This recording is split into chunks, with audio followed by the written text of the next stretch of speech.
Hi, my name's Craig, partner at FSP responsible for data and AI, and today we're going to have a conversation about digital transformation, look through the lenses of cybersecurity and AI, and reflect on this from a leadership perspective. I'm now going to let the panel introduce themselves. Hi, I'm Chris. I'm the Operations Director for our technology delivery capabilities. Hi, I'm Lee. I'm a senior security consultant in the governance, risk and compliance team within FSP's cybersecurity department. Hi, I'm Charlie. I'm partner for projects and programs at FSP, and that's part of our change delivery group. Okay, high expectations for this podcast because we have two buzzwords to navigate, both cybersecurity and AI and how it comes together. So lots of context for us there. One of the things, though, is constant change that's coming through and the pace of change increasing. So much happening in the cybersecurity world, so much happening in the AI world, and they intersect with each other. So AI is driving more cybersecurity activity, good and bad. So they feed off each other. So a lot of change, difficult time for leaders to make decisions when there's so much change, so much ambiguity. So I'd like each of you to almost do a second introduction and answer the question, what's one of your coping techniques about how you manage to make decisions with so much change going on? So I'm going to start with yourself, Chris.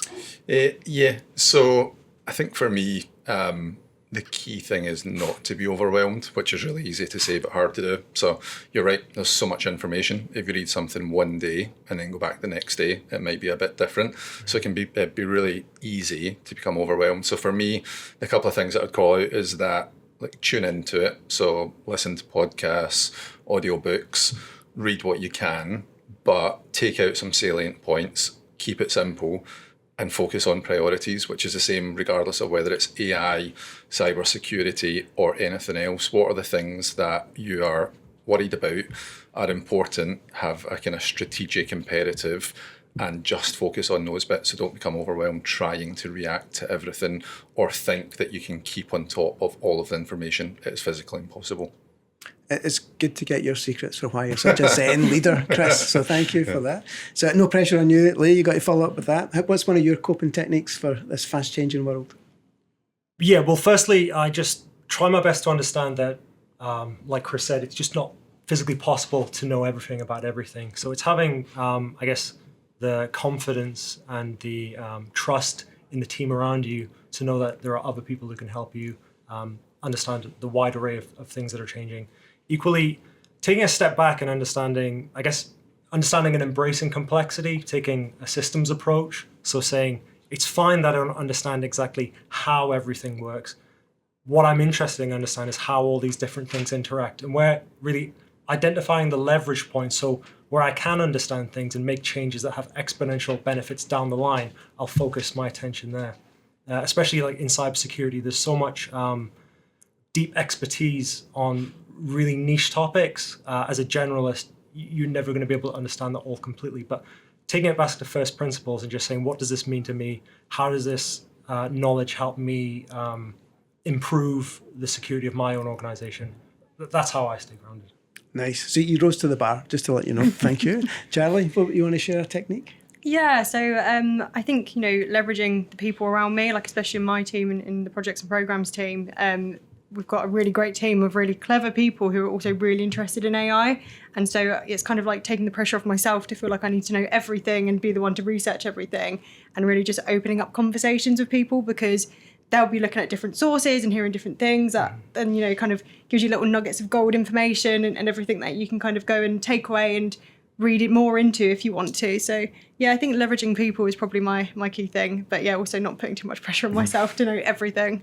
And I just want to build on that last point, like leadership can be lonely at times if you let it get lonely. Yeah, and you can 100%. Put a lot of pressure on yourself. Yeah. So I love how you're talking about, acknowledge that there's ambiguity and have your techniques, use the people around about you, be kind to yourself. Like, nobody can be the expert on everything. It should be fun as well. Yeah. So if you put too much pressure on, I think you lose the fun out of it. And, it's important to enjoy what you do and the things you're learning. And as a leader, your style impacts other people as well. Yeah. So it's great that you've shared those techniques with us. I think there's something in this context in particular. I think we all probably suffer a little bit from imposter syndrome, because there is always someone smarter, more clued up, and able to articulate it better. So I think just actually facing into that, being a little bit vulnerable, because you won't ever know all of the answers. And then, like, it's a great point that you're making there, Charlie, around leaning on one another a little bit. So we've talked before, I don't think we've quite enacted it, but almost like a book club type thing, where what was the article that you've read this week or listened to this week that has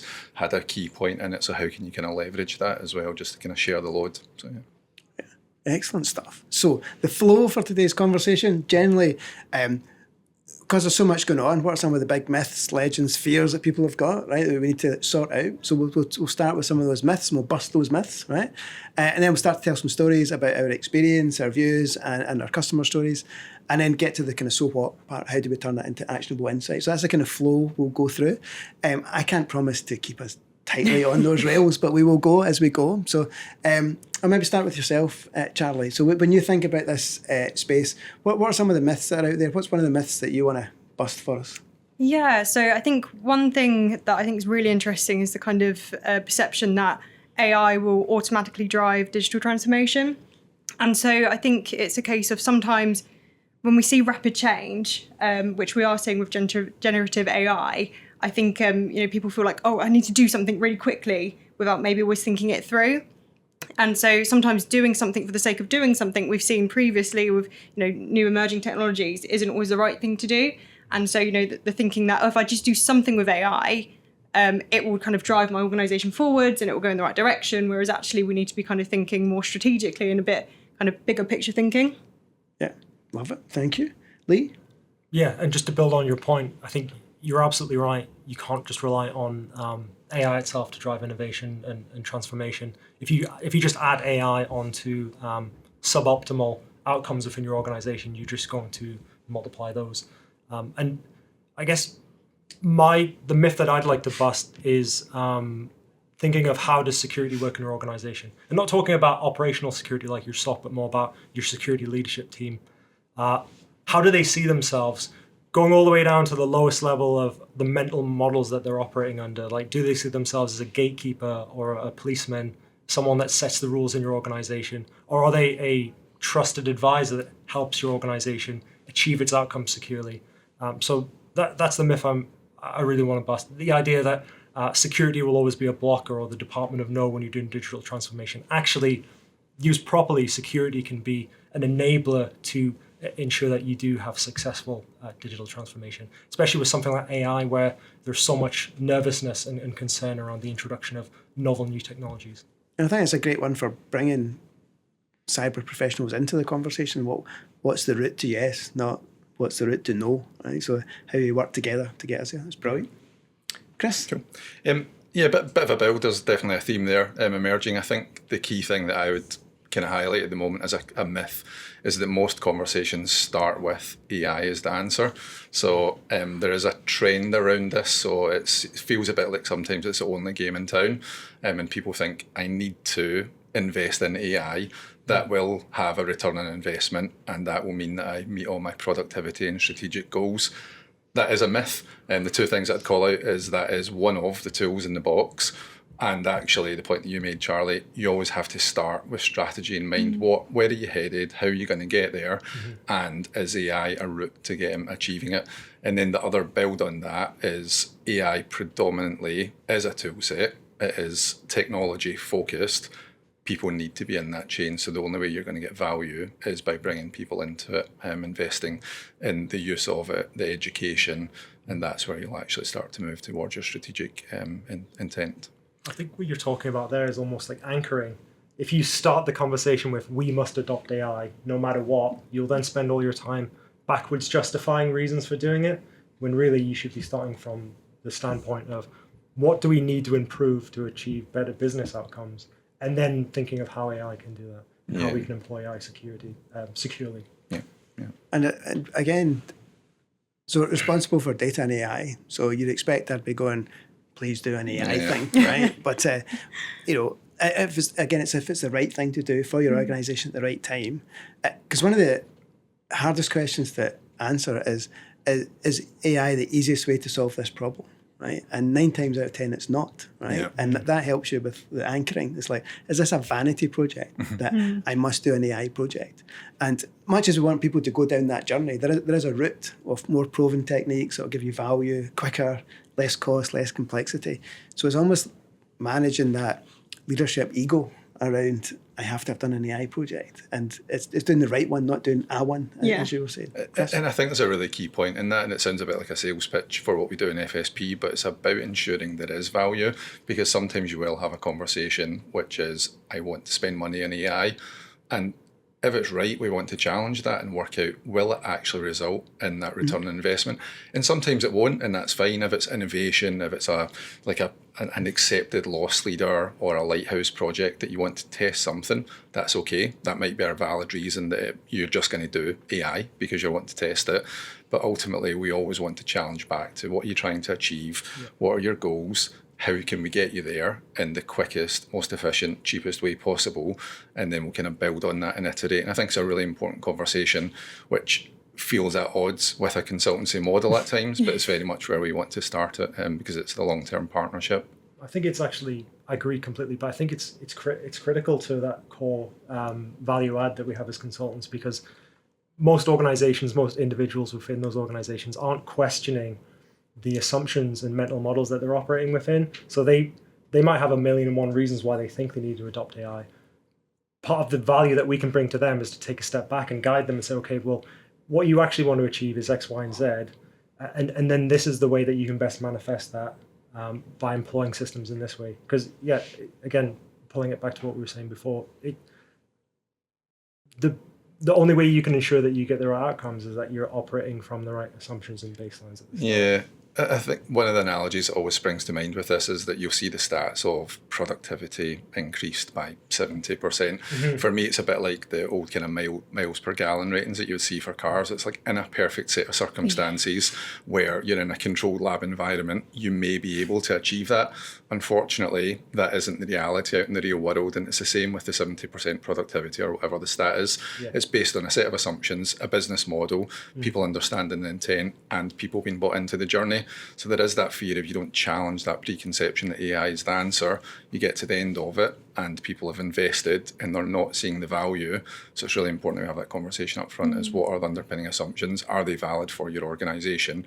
And what is the right route to get you to where you want to be? And kind of building on that as well, on the flip side, I think, is that some people, there's a bit of a divide, I think. Some people really see as AI, oh, that's going to be the answer. It's the next big thing that's really exciting. Then on the flip side of that, you've got people who are maybe a little bit more cautious of it, rightly so. It's good to have a balanced view. But at the same time, if you don't focus on the outcomes and you do kind of do AI for the sake of AI, the people that aren't really sure that it's got the right value or kind of uncertain of it, you're going to lose that buy-in very quickly because you kind of didn't think about, okay, how are we going to make sure that we've got proven value from this? Is it the right thing to do? And is it actually going to make things better for people? Yeah. And I think there's a balance. And so from, again, bring it back to that leadership perspective, you're leading the organisation, but most importantly, you're leading people. So as a leader, you're creating a space for people to adopt the right things, and there needs to be a narrative about where you're taking the organisation. So if you suddenly knee-jerk to, we're just doing AI, well, why? How does that fit into the story we're telling about the organisation? So that for me is how you bring it back to, what is the strategy, what's the ambition, what's the right thing to do, and start to take people on that journey. Because as I say, one of the key things we want to tease out in this is from a leadership point of view, how to think about it. And people are really important, as I've said. So how would you begin the conversation with, I'll paint a scenario of a slightly dubious set of employees about your motivation around AI. Because back to Chris's point, if you're selling it on cost savings, efficiency and productivity, and you turn around to your people and go, you're one of those cost savings, right, that's going to get me my productivity. Difficult story to sell. Yeah. So how would you begin the conversation with employees in an organisation about why you're bringing in AI and the benefit to them? Personally, I think it's focusing on the opportunities. As I said, with everything, there's always going to be a balance of, there's going to be some things that will need to change and maybe won't feel as good, and then some things that are going to change that will feel really good. And I think it's really focusing on what the opportunity is for that person, for that team, for that business, and showing that there's some real thought that's gone into it as well. And I think starting those conversations early so that it's important that people don't feel like something's being done to them, that actually they're part of that process of saying, here's how I'm going to kind of evolve my role. And actually it's going to free up my time to do much more exciting things and things that really kind of need me as a person, not just me as, in terms of, a body. And so that's kind of how I'd be approaching that. But also making sure that you do understand people's kind of perspectives on what maybe they're kind of feeling nervous about or feeling less positive about, and giving them a chance to kind of have that conversation and not shutting that down, because it's all completely, relevant and important conversations to have, I think. And can I join the dot between that and the cybersecurity world in terms of, so I'm saying to you, you're important, I want to use this tool, embrace it, be a more productive version of yourself, but just be careful with that data, right? Just don't lose that data. So, Yes. From a cybersecurity side of things, how can we give people comfort that they're not walking into a trap or setting themselves up to fail? Well, I guess the example you just gave of providing a user with an experience, an interface or a system, and then demanding that they don't use it insecurely, you've already sort of failed at that point. You've already got to outcomes and effects from the system that are a consequence of, I think, a poor model for security.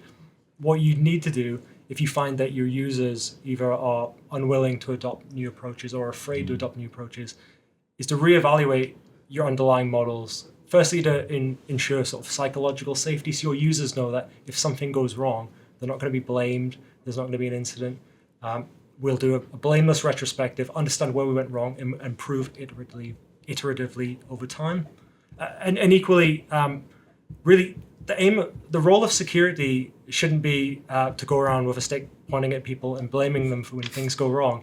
Our job is to serve our customers, who are the users and the people in the organization that deliver value for it.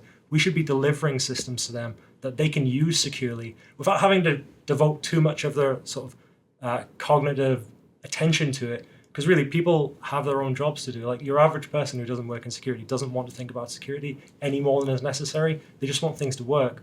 So we have to respect that and deliver securable and secure systems that people are not afraid to use. So when there is, unfortunately, and there always will be security incidents, it's not a big deal. And we've built controls into the system that can reduce the risk to tolerable levels. But yeah, the takeaway point is, if we deliver systems that people can't use securely, that's not the end user's fault. It's the organization and the security department. And I think for me, one of the themes that's emerging early is how important people are into this journey, right? So in that Venn diagram of AI meeting security, like, people make it happen, people embrace it, people feel uncomfortable, people believe you and follow you or not. So that people bit's really key. So that's the kind of myth for me that I wanted to bust, that this is a technology journey, right? I think there's a maturity thing. If you think of it as a tech thing, that's early thinking. If you think of it as a business opportunity, that's good thinking. If you think of it as a people opportunity, you're probably in the right space about how you set yourself up to succeed in there. I also wanted to just then jump onto another topic, which is some user stories round about it, right? So we've kind of talked about all that churn and change, trying to give people, be kind, psychological safety for yourself and others, surround yourself with clever people, think about it, make the decisions that you can. Where have we seen people do that? Have we got any examples from customers that we've engaged with where they've had a success by taking that type of approach? Chris, anything you want to start with? Yeah, so a few spring to mind, and I think you didn't give me the chance to answer the last one, Craig, so I'm just going to answer it anyway and then flip over to it. I think that initial conversation with anyone who may be kind of slightly nervous or actually beyond nervous and quite unwilling to engage with it, the key things that I would kind of tease into is value, and you'd mentioned it as well, Lee.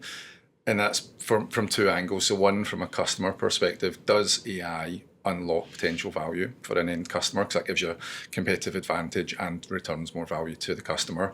But then critically, the employee side of it as well. So well-being, are they enjoying work? And actually, there are opportunities that AI take away the need to do some of the tasks that you don't enjoy. You don't want it to do the fun, creative stuff that you enjoy. You want it to do the menial things that take up like 3 hours of your day that unfortunately you don't get much back from, like admin, etc. So it's about focusing in the right areas.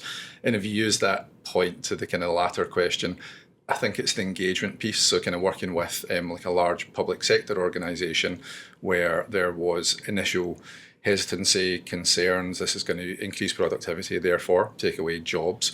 But actually by engaging people into a pilot group and working out where productivity gains did come from, what were those set of assumptions and business context to get value, and critically, what was the employee value, like kind of metrics, where did they see the value, so that you were taking away the admin and the kind of tasks that weren't enjoyable as opposed to the bits that were. So yeah, I think it's, if I was to kind of sum it up, I think engagement. So speak to people, what are they worried about, how do you get over that, how can you support them in the journey, and how do you focus in to add the value for them. I've got you make me think of another story, similar story, not as good as yours, right? Okay, it was a company that was bringing in AI, so early AI, so data, automation, early AI, to make a process easier so that people didn't have to work overtime all the time, right? So they felt they were burning out the members of staff because everything was running late. So why is it running late? Let's bring in automation, improve it, make your life easier. You don't have to be working weekends and all this, which was their genuine motivation for people. What was heard though was, you're taking away my bonus. Right, so people had factored in a certain amount of overtime, right? Particularly in the run up to Christmas, So it's like, so not only are you taking away money, my kids aren't getting presents anymore because of you, right? So people just blew this out of proportion. So that, even if you've got the right intentions, if people don't know what it is, then they'll fill it with noise, So definitely that engagement sounds pretty key. Charlie, any stories you want to share? Yeah, and quite similar, to be honest, in terms of the engagement piece. So a client I worked with introduced Copilot, and the way it was done was through a pilot, and it was very kind of positive. So essentially the journey they were going on was a new tech strategy and kind of knowing that they wanted to do something around AI, but it wasn't an approach like we have to just do anything just so that we can say we've done it. It's like, okay, what's going to work for the business? So, they really thought about it and thought about the areas of the business to engage, and then did a pilot where there was very, very frequent kind of feedback loops. And, people were really kind of invested and involved in the process and were kind of given some direction on here's what we want you to do and what we want you to try. But really it's kind of free reign to give it a go, play around, have some fun with it, and just let us know what you think. And I think that worked really well because, as we were saying earlier, it's not about it being done to you. It's kind of, you're part of the journey. You get feedback on this. So it wasn't like a surprise or anything. It was, we tried this and we found what we like. We found where maybe it doesn't work as well. And again, that kind of critical thinking thing of, okay, we're not going to rely solely on it. We know where maybe it's not as good as it could be right now, or actually isn't going to work for us. And I think it was a real success, and they're looking to roll that out, which is really good. But I think on the flip side, if they'd just gone straight in and kind of, rolled it out and the whole business is like, what is this? Where has it come from? Why are we doing it? I think it would have been a really different kind of journey for them. Yeah. Super. And just to build like a real story off the back of one of the pilots, I always find it weird when it's co-pilot pilot, but one of the pilots that we were involved in was one of the users that essentially was saying up front, don't want to be engaged, don't want to be part of this, I don't want to use AI, and then was involved in that engagement. And after a 3-month trial, and at that stage there was quite a prohibitive cost, which has come down since. But at the end of it, they're saying, okay, we're going to move on from the pilot, therefore we're going to take away co-pilot. And this same person was, oh no, you can't do that. Like, I won't be able to do my job anymore. So in a very short period of time, had completely flipped because it was supporting the kind of admin tasks, the productivity that meant they could add value in different areas. So yeah, it's amazing how quickly concerns can turn around to value if you engage it in the right way. Won't always be the case, but in some cases it can be. And one thing I'd build on that as well is, usually when you start a project, you surround yourself with the people who believe, right, and want to believe, right, and you create that positive space.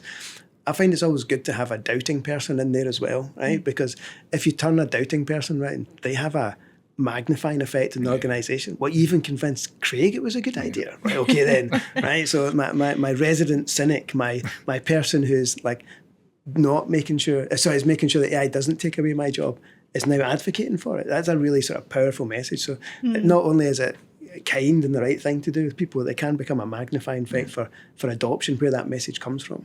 So cool. Right, so let's keep going. So I wanted to bring in one other thing though around, so it's a bit of a myth, right? So I know I'm going back to myth, but a bit of customer stories as well, which is around, there's so much regulation around AI, right? There's maybe more needed, right? It's a bit behind what's capable. There's so much regulation around about cybersecurity, right? And it's needed. There's a view that regulation like stifles innovation, right? Is that a view that you buy into? Does regulation increase innovation or does regulation stifle innovation? Any thoughts on that? Chris, you've got your pondering face on, so I'm going to start with you. At the risk of sounding like a politician, both, I guess. So the customer story that always kind of go to in this space is how you apply regulation is a bit like kind of whack-a-mole effect. So if you have a policy that says, worried about regulation, worried about the cybersecurity risk, therefore in this organisation, as a real example, private sector organisation, there is going to be no AI tools until we can have further board discussions around it and update our policies. The reality in that case, you could say in one hand, it stifles innovation, but actually in practical terms, what it done was put the organisation at risk, because people in their private lives are starting to engage with AI. So they're writing a document and they think, oh, it should be really easy if I just chucked a few words into ChatGPT on my phone. And we're putting in that same information, some of it being sensitive, and it's in an unregulated environment. So by a policy decision to try and protect the organisation, in practice, actually put it more at risk because it wasn't within a controlled environment within the state. So I think you need to be really careful that control the controllables. People are not always within that mix, so make sure that you give them access to the tools that are going to allow them to be productive, particularly when it's so prevalent. And it's probably, I don't know, percentage of the UK workforce that have some access to AI, if it's on their phone or otherwise. I think it's about making sure you're having that kind of balanced decision around how you apply regulation and whether actually that is controllable or you're just kind of whack-a-mole, it's popping up somewhere else, which is a bigger concern. And I think for me that highlights sharing your intent as much as the literal interpretation of it. So I will do my best to interpret this with this positive intent, or people will be creative and go around the side. So just hypothetically, imagine I had a 15-year-old daughter who'd been told at school not to use ChatGPT, and she doesn't do that, but she uses Copilot because the school hasn't been clever enough to say you can't use Copilot either. Like, people are quite creative about what they can do. So I'm using an example that she will probably shoot me for when I go home, right? And I share that with her, right? But people will be creative. So what is my intent as well as my literal interpretation is maybe something to think about as well. Yeah. But you're in a very regulated space, Lee. Can you get your views?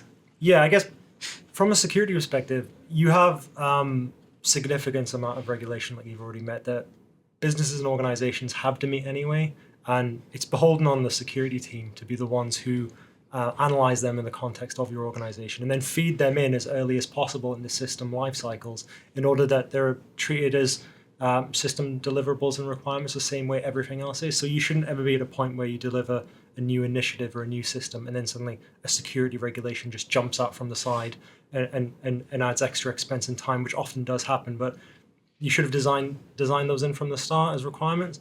But equally, from the point of regulation stifling innovation, I think it's interesting because not all innovation is actually desirable. We can use regulation as levers to try to control the outcomes and directions that we head in. I think the biggest plea, and I guess the biggest recommendation I give to organizations is, in a space like cybersecurity where there's already so many regulations, what is probably less worthwhile doing is trying to add more regulations onto those regulations. It's better to see how can we meet those regulations in the way that makes most sense for our organization. And again, theme to what I've been saying throughout, in a way that doesn't hinder people from achieving their outcomes that drive the value in your business. So as transparent as possible for the end user. And yeah, just to jump in, I think it ties into the conversation we were having earlier around risk and reward. So make it appropriate for the environment. So locking everything down isn't always the right answer regardless, because actually the risk is limited. So I think it's just about being really realistic about what is the worst case scenario, what would happen, and therefore is it worth trying to put in additional controls and regulation, or actually it's worth just being a bit more relaxed in that space. Could be the opposite end of the scale in a different, more regulated, like defence type environment. And in the context of locking down as well, you can do something called paved roads, where you lock down undesirable activities, but then proactively advertise the right way to do things as well. So for example, one of the worst ways to adopt AI tools in your business could be to say, we only want you to use tool X, and then don't employ any controls to actually make sure that people are doing it. The example you gave about your daughter at school, one, they didn't actually articulate the intent very well, because what they really wanted was you don't use LLMs at all, but they just mentioned one brand name, therefore allowing people to circumvent that. But equally, there's no way to actually enforce that. you've just told them not to do it and hoping that they don't. If you do that in a company, like please only use our one particular chatbot, well, you could do that. You could also make it incredibly easy, implement that into their daily workflow so it's obvious how they use that. Build that into your developer's IDE, build that into your architect's design spaces, build it into the operating system of the computers that you're giving to your employees, and then make it impossible for them to actually use the other tools. So like block list all the other online AI agents, things like that. So we're making it very, very easy to do the right thing and hard to do the wrong thing. Yeah. And I just want to, for the record, no longer demonize my daughter, right? So she wasn't trying to use it to avoid education. She was using it for the right reasons. And I think that's one of the challenges is we can quite often lock people down because we project negativity onto them. And one of the things that we were talking about before we got together here was it's quite easy to create a dystopian view of the future, right? Everything's going to be bad. Everything's going to be bad. Lee, you used some phrase about, like the perfect scenario, the perfect bad scenario. I'm paraphrasing, you can fix me, right? So that scenario that we all assume. Can you talk a bit about that and how to be more realistic about what the challenges are? Yeah, so we were talking about threat modeling, and as part of that, the psychological phenomena of catastrophizing. So effective threat modeling isn't just we sit down and think of the worst possible thing that could ever happen and then build our plans around that. Like we have no evidence to suggest that that's likely or even possible. And therefore, part of it is trying to understand, what is the value of the things that we're trying to protect? What level of resources are we willing to use and sacrifice in order to protect those things, and then building a plan around that. And just kind of ties back, it's a different industry, but part of my history in kind of asset management, it's the equivalent of in one environment, if you're working where a failure of a physical piece of kit results in a 30-minute outage for one person, then you might have a policy that says, let that run to fail, and then I'll fix it, because it's actually not a big deal. Whereas if that one piece of the exact same type of equipment failing results in a 3-day outage for 1 million people, you're going to maintain it up front, you're going to have resilience, you're going to have counter systems to be able to kick in immediately. So it's just the appropriate measures and controls based on the impacts against a kind of risk reward impact, just being pragmatic about what the right solution for the context is. And so I'd like to take the conversation from dystopia to utopia, right? Okay. Oh, that's smooth. That was smooth too. Yeah. It's almost like I planned it, right? I want to do a bit of time travel, right? In all of these conversations, a bit of time travel. So we've talked about those challenges. So there's pace, there's ambiguity, there's regulation, there's people. How do you pull it all together? How do you give certainty to people? Take them on a journey, do the right thing. So let's assume that we've solved all those problems. We have the mental models to cope with it. We've got the people around about us, okay? So that noise has gone away. So we're all going to time travel 5 years to 2030, right? What are we talking about in 2030, Charlie, with regards to AI and what it means from a leadership perspective? I think it's more around kind of job fulfillment. And so it's kind of, we've automated things that maybe don't need to be done by a human, that are more administrative tasks or things that we don't really enjoy, and that actually people can shape their role, and it's less about the job and more around what that person brings to a company. And that could be really multifaceted. It's kind of like you're no longer confined to the boundaries of the role that you've kind of got in an organisation. You've got a lot more flexibility to do different things in different ways, and be more productive, but in different ways as well. And so I think from a utopian perspective, it's actually that job fulfillment of that. We always say there's always bits of your job that you don't really like, and if you look at that, a lot of the time it is things like the admin stuff or the stuff that's maybe a bit repetitive. And so I feel like there'll be a lot more kind of fulfillment from our roles and the things that we're doing. Nice. You've set the bar. Lee, what's this happening in your utopia 2030? It's debatable whether it's a utopia, but I think looking towards the future, at the moment, the current paradigm we're operating in when we talk about AI, primarily sort of human to machine. We as humans are engaging with AI systems to help us do our jobs better. But actually, what's coming with the increasing embeddedness of AI systems in operating systems, eventually in critical infrastructure, is we're going to see machine-to-machine interaction between AIs. And one of the, I wouldn't say concerning, but really interesting issues with that from a security perspective is traditionally we've augmented human weakness with the advantages of computers. So for example, things like firewalls. Like human beings cannot just intake massive amounts of information and make binary decisions, yes and no, yes and no. We're not psychologically designed to do that. Computers are very good at it. But where we are very weak is like being phished, being manipulated, being tricked.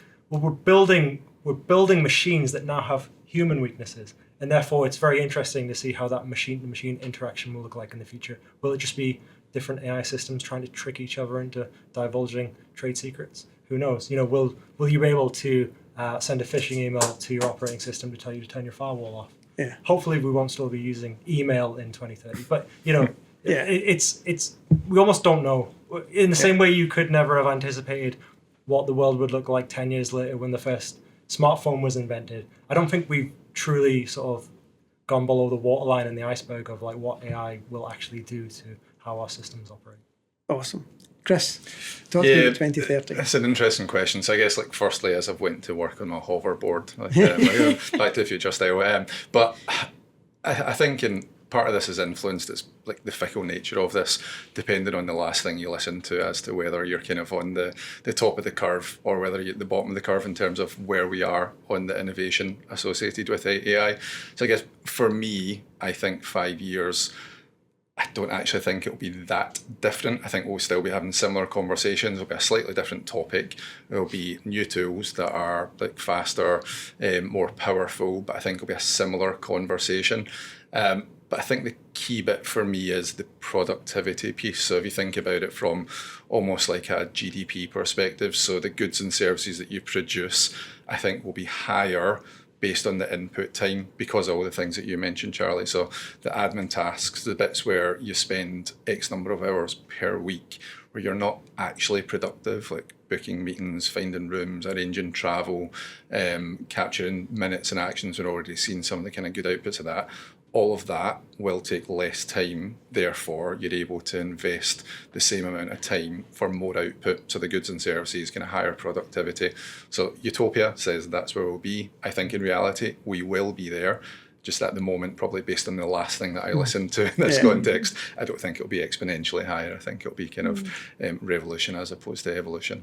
Was that as good as dystopia to utopia? That's good. I'm liking that. I'm liking that. Lee? So I think the crux of this is then transformation, isn't it? We've got the idea, when you were speaking there, I was thinking of the difference between efficiency and effectiveness. So we might, if we don't take a transformational view of how we employ AI, we run the risk of becoming much more efficient at doing things that don't really add much more value. Does the world gain a net benefit if we just become a million times better at sending scam emails? Probably not. We have to almost go back to our first principles, reevaluate our mental models and say, how do we use AI to revolutionize what we're doing so we're more effective? And that may actually be less efficient in certain ways. Yeah, and I think it's like almost a perfect tie back to the first point around what are your goals, what is your strategy, what are you trying to achieve, and always having that as your reference point and testing it. Because like you say, doing things faster isn't always better. And again, it's back to that pace and that churn. So the reason for thinking about 2030 is it gives us a chance to put our head up, right? So it can feel like your head's down, putting one fire out, fixing this, doing that experiment. So I think a good trait of leadership is just give yourself some time to step back and think and almost interview yourself in 2030 and go, what did you wish you did in 2025, right? And it's like, no, I wish I put my head up. I wish I engaged with people. I wish I had smarter people around about me. I wish the people that were going to be impacted went on the journey. So that's like that chance to, we all control our own diaries. So give ourselves the space to think about that future, because it's very difficult to lead people somewhere if you're just writing it one page at a time. Yes, we're going there, it's nice. Oh yeah, I've just heard, as you said, I just read that article, we're going there, I've just read. So how do you give yourself the space as a leader to actually think and reflect on that? Because it's one of the things I believe that people will be looking for, that you've thought about this from different perspectives. So I want to use that as a way to kind of bring us towards the that was a useful conversation, but so what moment, okay? So how we're going to give some advice to the people watching. So hopefully they've been engaged with the topics and it's resonated, but I'd like to share some ideas. And the thing I'm going to do is I'm going to promote everybody, okay? So I want you to be in the headspace of, Chris, congratulations, you are the Chief Operating Officer. Thank you. Lee, congratulations, you're our CISO. Thank you very much. Charlie, as our new CEO, like I doff my cap to you. Okay. So in your new personas, operating officer, CISO, CEO, what advice would you give people listening to, like, one thing they should do, one guiding principle, one piece of advice? So first I'm going to ask Charlie because she's my new boss. So I think the key bit for me is a real thing. That's kind of what I'm looking at the moment is what are our current processes? What are the metrics that help inform activity? And what action do you take to improve performance? And I think with AI, that just is a bit of an additional tool and a kind of superpower in how you achieve that. So looking at information, the data that sits there, making sure you've got it in the right structure, and using some of the clever tools that allow you to kind of produce metrics, visualizations, and insights to see how you would drive performance. That would be the big focus for me. Awesome. I can see why we promoted you, Chris. Excellent. Good answer. Good answer. I'd like to hand over to our newly promoted CISO and get your views. What advice would you give?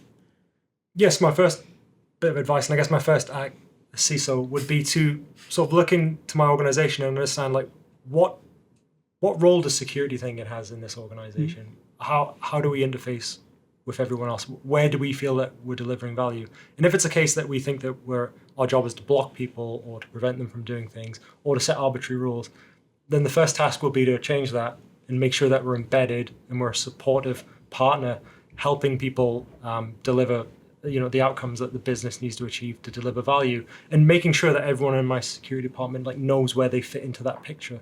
And I guess linking that to a principle then is just the idea of building security into the design of systems, both technical systems but also personnel systems as well from the start as well. Save money and time by, instead of tacking things on at the end that might be expensive or that people resent, deliver things that are inherently secure as much as possible. And then I guess the sort of call to action question that I'd give to leaders outside of security in their organization is, do they know how they could quantify how security is delivering value to their organization and assisting them in delivering value? And if they can't answer that question, or if that question is completely alien, then it suggests that maybe they could think about that more. Absolutely.